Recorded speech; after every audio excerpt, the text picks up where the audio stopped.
Bitch, I'm a bird. Bitch, I'm a bird. I don't say yo, I just say, bitch, I'm a bird. Bitch, I'm a bird. Bitch, I'm a bird. Bitch, I'm a bird. Caw, baby. Everybody, thank you so much for coming in for Immolant Part 2. Thank you for tuning in to Destiny Lore with your host, Birduup, Birdman, the Bird Squawk Jones. And today we're going to continue with the story of Immolant. This is the story of Destiny lore that did not occur in-game. This is some of the background knowledge that is needed to fully understand what is going on in the story today. Let's continue with Immolant Part 2. If you did not catch Immolant Part 1, please just do the link, click the thing, check that out, come back. Because if you watch these out of order, it's not going to make sense. All right, Immolant Part 2. Let's go.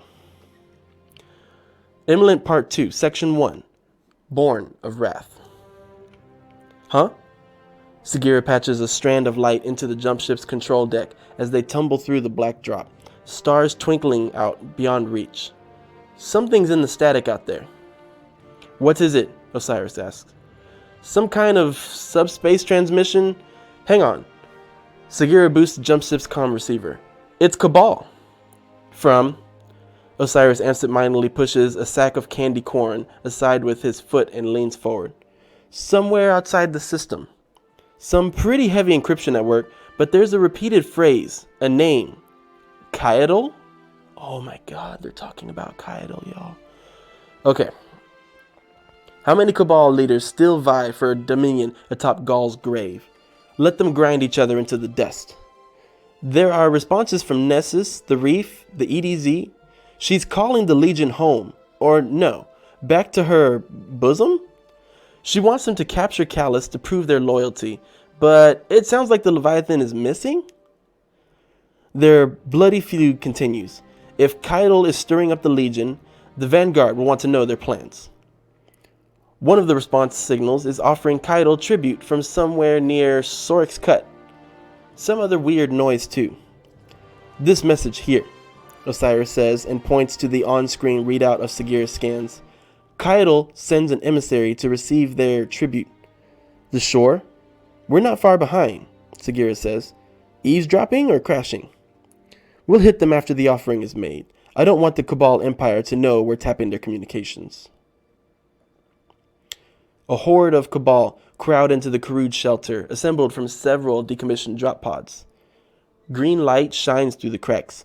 A royal blue banner of Cabal make lay cast in squalid bubbling mud. Sagira and her guardians survey the scene, perched on fallen ruins high above the boil. The bulk of the evening is spent silent, the only exception Sagira's repeated affirmations. They're still just huddled around that rock. Patience is a virtue, Sagira. Osiris closes his eyes to the reef sky and waits for signals to guess at the darkness's plans. The stars watch, all of the weight of the jet black space upon him. He is extinguished among their light years. Screams in the night. Osiris stirs awake, his eyes open to the nebulous drift of the shore. Sagira, report. They're all still in there. 18 life signs, no shots, no one's even moved. I don't like it. Tired hours flit by. Morning rises. There are no Cabal skirmishes against the Scorn. No metallurgists patching phalanx shields with molten slag, or scion lookouts tracing firing lines. They're on the move, Sagira leers over the edge of their perch. The escape latched onto the frontal pod dome bursts open and slams against the pod wall. 10 leave. 9 unsteady forms in dull red, 1 vivid blue. They disperse out into the shore. Osiris rubs his eyes. Finally! Through the cracks he sees them. The remaining ring of Cabal kneel in a tightly wrapped circle. A stony protrusion centers them. What is that stone's constitution? He asks. Pretty stoic, I'd say. Sagira, this reeks of suspicion. You're right, and I hate saying that. A moment passes as the tiny ghost directs long-range sensors to the stone. Oh, it's not a rock. It's hive. Biological. Osiris floats down to the acrid pools on feather light. Sagira follows close behind. He bounds through the open pod door, A celestial flame dances in each palm. 8 Cabal sit dormant. The Cabal huddle around the protrusion. Their massive bodies form a bulwark of trembling flesh. A soul fire pitch blisters through their turgid, pressed suits. They are fixated, bulged eyes, rabid and screaming of rancor. Frontal plates blighted by hive barnacle growths. Hands tightly grip their throats. Slug rifles lay prostrated before the idol. Osiris steps among them without their notice and lowers his hands. Sagira breaks the Cabal perimeter to scan the protrusion. Creepy, they don't even notice us. Keep those Spitfires ready. She turns to Osiris. This is the most vascular rock I've ever scanned. Osiris peers into the hive protrusion. Metallic flecks shimmer, and he sees a long and empty road, meandering. He wishes to plant a great banner over it so that all may see. A beacon, a light with phoenix flame. Looming in the nascent flamelight hangs the terrace of blades. The terrace dominates the road, its precipice at his throat. He raises the dawn blade to meet them. Rupturing cacophony ravages his senses. I am the war you crave, purpose eternal, a legacy in blood. It's full of sulfire veins. Sagira's voices win to Osiris. She nudges him. When you draw blades, you draw me. Do you hear the whispers? Osiris's words slur. You cannot resist without invoking my banner. You hearing something? Sagira floats near him. Embrace me, light bearer, and be a god of death. Whispers. His mind clouds. One of the Cabal stands and turns to Osiris. Snap out of it, they're waking up, Sagira says, and decompiles out of anger. And decompiles out of danger. Consume or be consumed. The Cabal trundles forward. Osiris billows incineration. The blaze cooks the interior of the pod. Kneeling Cabal break free of their trance and stand in the scalding air. Of the remaining 7, 2 fall immediately to a hail of celestial firebolts. Osiris grounds himself and unleashes a cascade of arc across the mass of lumbering legionaries. Lightning bends inward against the pod's magnetic shielding. He holds the storm on them until pressure gel hisses and spits from their suits. Osiris exhales. Their smoldering bodies invade his nostrils. The scene clarifies. Horror, scorch, and char. Sagira. Wow. Wow. What an opening. What an opening section to Immolant Part 2. Born of Wrath. Oh, wow. Okay. So, Osiris left the tower back in space, investigating stuff. Gets a Cabal transmission, heavily encrypted. Of course, heavily encrypted doesn't mean anything to a ghost. It just takes some time. You just got to defend the area for like 3 rounds. But anyway, so Sagira decrypts it. They find out that the Cabal apparently are on the Forgotten Shore, or on the Tangled Shore. I mean, sure, probably escapees from the Prison of Elders, I would imagine. But anyway, they seem to have found a hive rock, and they're praying with it or communicating or something. They all are sitting in a circle. Basically, I guess in my head I'm imagining they're like touching this rock and are like engaged in hive magic and don't even realize what's going on around them. So then when Osiris actually goes down to investigate what's going on, he comes across this. I am the war you crave, purpose eternal, a legacy in blood. When you draw blades, you draw me. You cannot resist without invoking my banner. Embrace me, light bearer, and be a god of death. This is Xivu Arath speaking directly to Osiris and speaking to anyone who will listen honestly, and basically says, hey, if you go to war, you give me power. If you resist me, you give me power. What's up? We're finna do this. So, wow. Xivu Arath just made herself known. But not even specifically, because it doesn't actually say her here. I'm only able to glean that from other bits of lore that I'm privy to. But we'll continue. Immolant Part 2. Code Penance. You ready to tell me what that was all about? Sagira asks. She hovers just above the jump ship's control deck, piloting.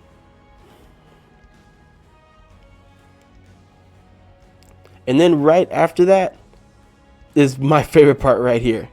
This is the part where Osiris loses it and he's like, I am going to destroy this thing. I'm going to set every single one of these Cabal on fire. So the blaze cooks the interior of the pod. Kneeling Cabal break free of their trance and stand in the scalding air. Of the remaining 7, 2 fall immediately to a hail of celestial firebolts. Grenades. Warlock solar.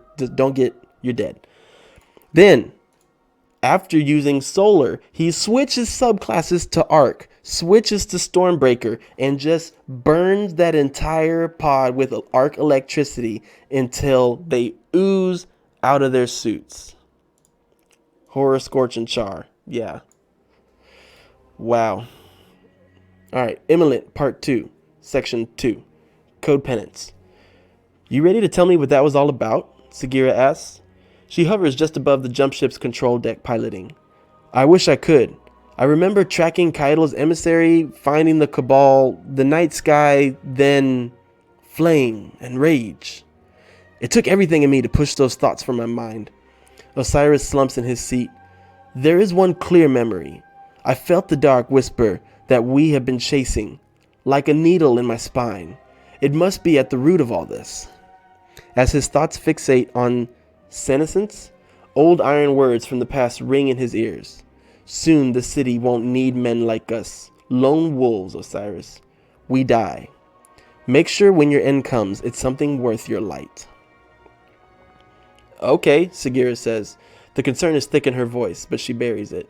I sent out scans, long range, short range, anywhere that had permittent hive presence. There's no way this is isolated to the reef. Petra, how are we so blind? Osiris muses. The hives swell in darkness as guardians run to Europa. The warning fell between her words and I did not see it. That's enough moping. We're on this early. Maybe it's a good thing. I can't pull the Vanguard's eyes from Europa with hazy recollections and guesses. They have just begun to see me again, and trust is so thin. Resonance pings blip on the ship's monitors, catching Osiris's attention. Signals from your scans. The moon. That's a much stronger signal than the one we found near Sorix's cut. Osiris ships and raises his head. You may be right about our timing. We can end this before it begins. Open a channel to Eris. I've been trying. She's not answering. Then we go to her. Oh no, first that, and then it's a suicide mission into the Hellmouth. You're in no condition. Recuperate and we'll talk. Osiris stews in thought. Sagira's words are true. He is bleary from lack of sleep. Then turn around. Osiris, I already sent everything we have to Petra and the Vanguard. I'm taking us to Earth. Whatever. We're dealing with this spreading through the system's underbelly. There is one on the shore who knows those pathways. Surely I'm not too fragile to have a conversation, Sagira. I'm sure there are plenty of people in the tower who would be just as helpful. Osiris glares at her. I am not some dondering invalid. He grabs the flight stick. Turn around or I will.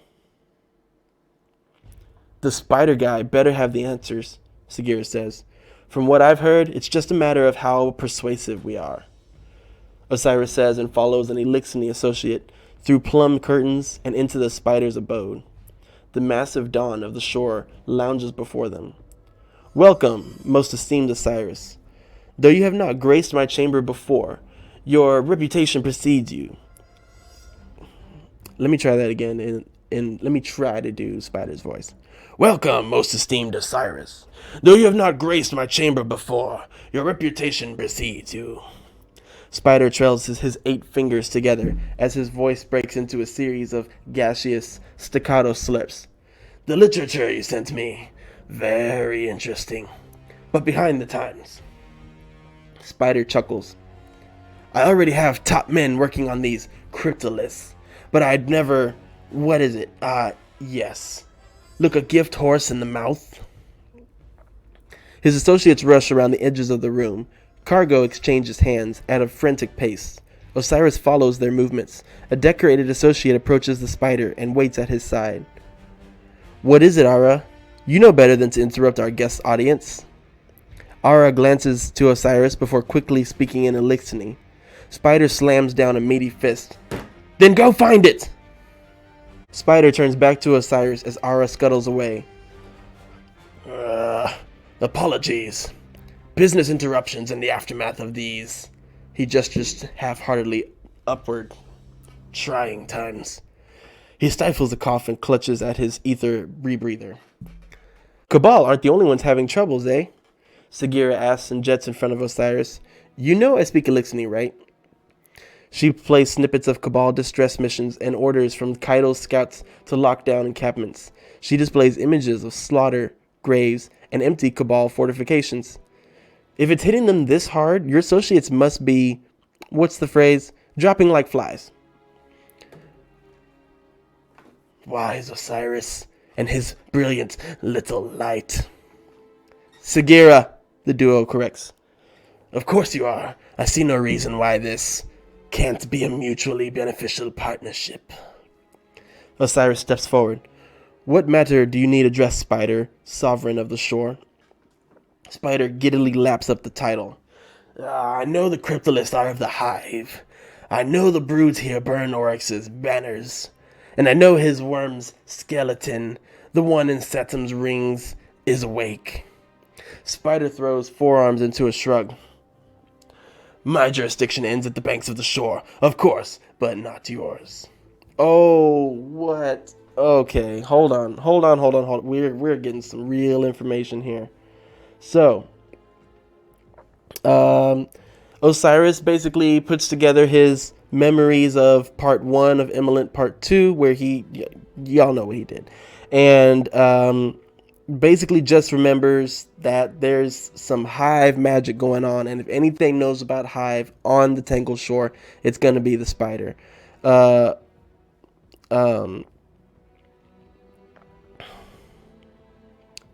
Sagira obviously does not want to go talk to Spider or go back to where her guardian just had a mental breakdown of sorts. But Osiris says, no, turn around or I will. Like, I don't care what this needs to be handled right now, Sagira. We're not going back to the tower on holiday. We're going to go in, figure out what's going on.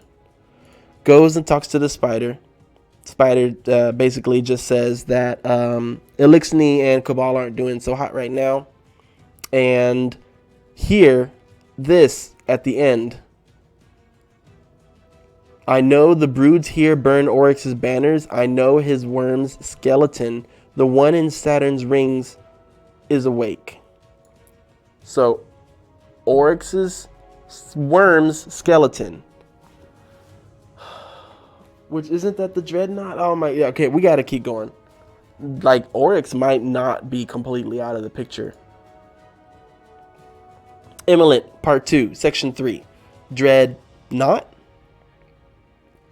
Osiris impales a wizard head upon a stunted spike, surrounded by a freshly bloodied hive sigil. The Dreadnought console sputters to life, accepting his tithe. While Cade's old transmat zone is no longer in operation, the massive breach led by a Dandelion Exodus 6's impact remained agape. Entry had not been difficult despite the halls crawling with newly spawned thrall. They were young, and nearly a century of navigation through the infinite forest had honed Osiris' ability to remain unseen. The Dreadnought systems present as living memory, chronicles and hymns recounting histories. It is a rat king of fading ideas, wrecked with failing connections and dying interpretations as Akka suffers a slow, final death, damaged beyond repair. But there is an knowledge to glean here. Osiris directs Sagira to rip spokes of data from the console for Vanguard High Command. You found the most disgusting one. I'm not touching that. Dictate it to me. Osiris sneers and grabs the head. He navigates the recounting of the hive from Oryx's death. They are fractured, broken by internal power struggles. It leads into a recounting of Savathun, banished, branded as heretic, and set to burn. Many hive turned to her when Oryx fell. Many of those same brood lines defected as the darkness invaded Sol, sending Savathun into hiding. She is still hunted by the hounds of war. Her pursuer has no local story to recount here, for it is yet to be written in blood. War's celebrant rides to wrest Crota's lost foundlings from the Witch Queen's schemes, to bring unity, to bring reckoning, to bring glory. Luna will be reformed in her image. All ties to Xivu Arath, all ties to the black edge of her singing blade. I am the din of rapture. I am the herald of peace. My banner is known to you. Xivu Arath, Oryx says. Xivu Arath, Osiris says. Words spoken on compulsion. He takes his hand from the wizard's head as emerald smoke wafts from its orifices. Osiris slumps to his knees. This must be the echo we've been chasing. An omen of her voice resounding through the darkness, heralding war. A hive war god. This is bad, Sagira says. The third sister. She has finally come for us, and her champion seeks to supplant Crota's remaining daughters on Luna. That is where we go. So, yeah, before we press on and finish this part, so it seems like the Hive sisters actually at war with each other. Maybe Xivu Arath does not agree with the methods of Savathun's trickery, where she agrees with Oryx that the sword logic is the way to go. She did say it in a previous lore entry, consume or be consumed. Same thing as the sword logic. If you die, you're meant to die. You're just not strong enough to survive. You don't deserve it. So I wonder if she feels that way about her sister. Interesting.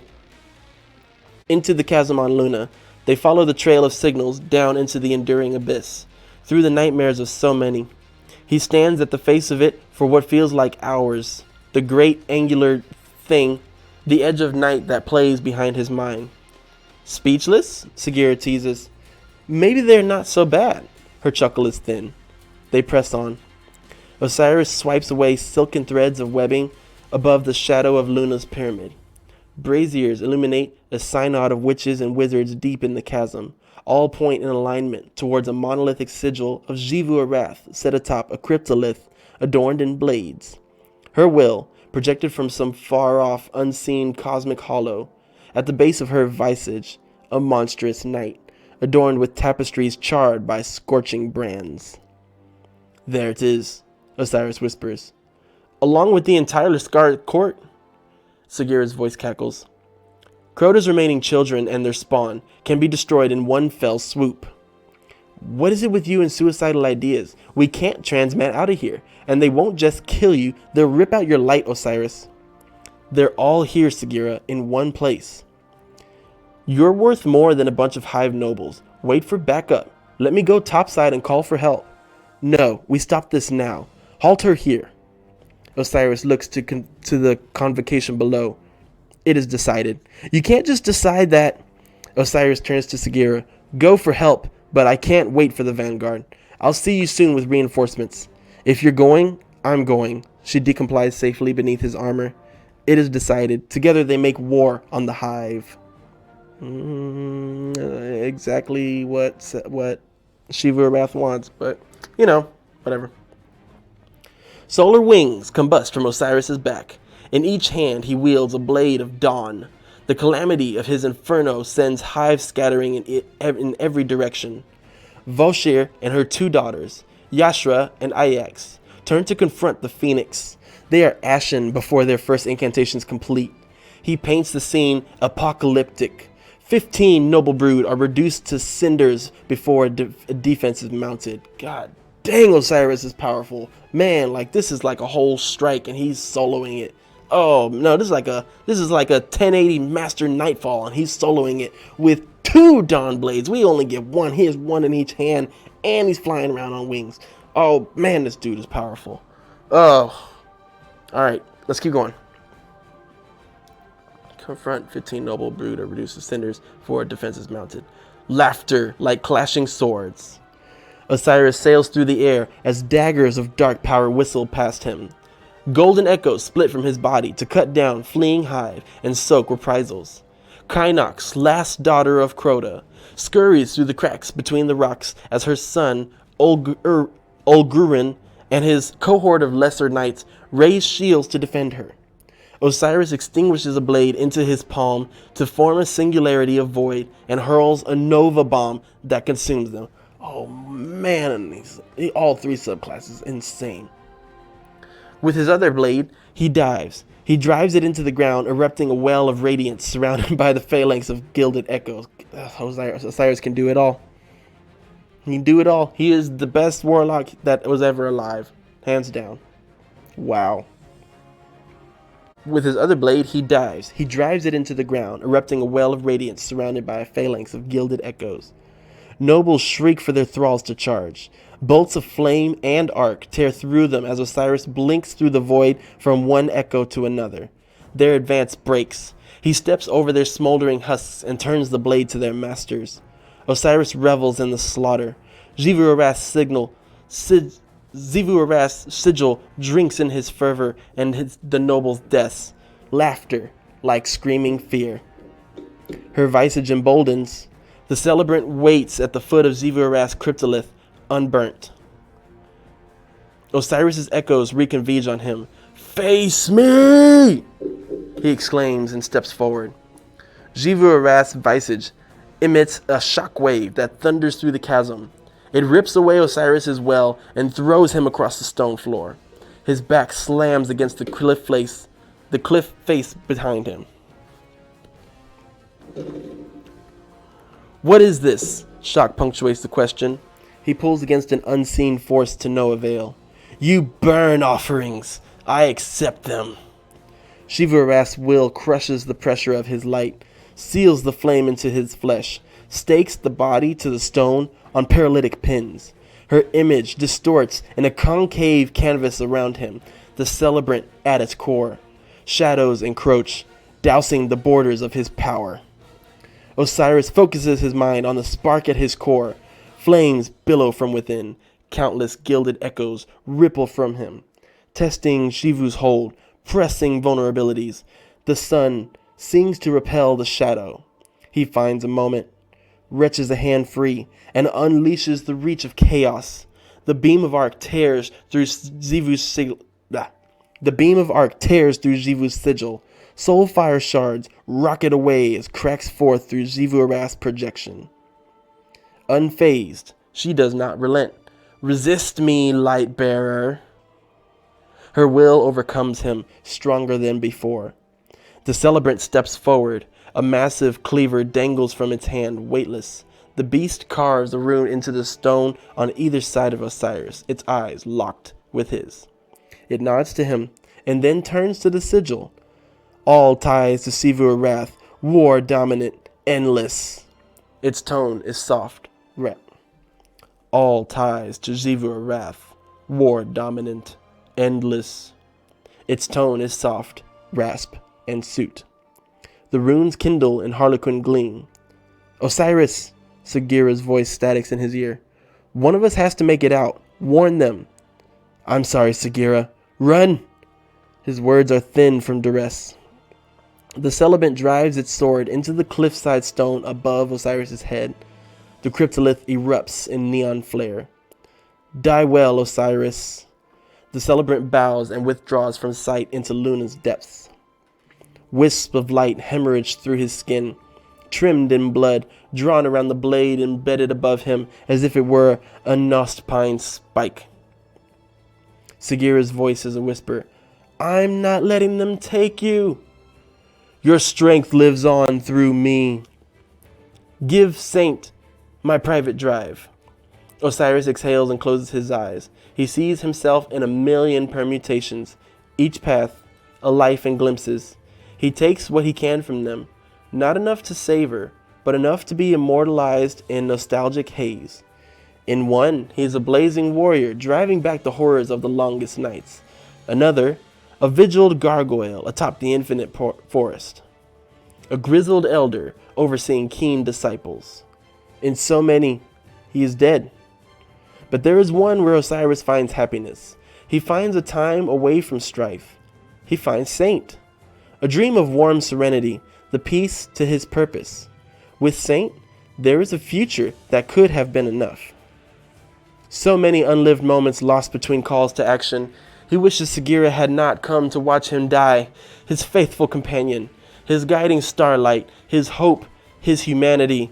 "Sagira, for as many lives as we had, you were always my better." His light is breaking. "Osiris, Why don't you ever listen to me? She compiles in front of him. Shut up and listen to my words.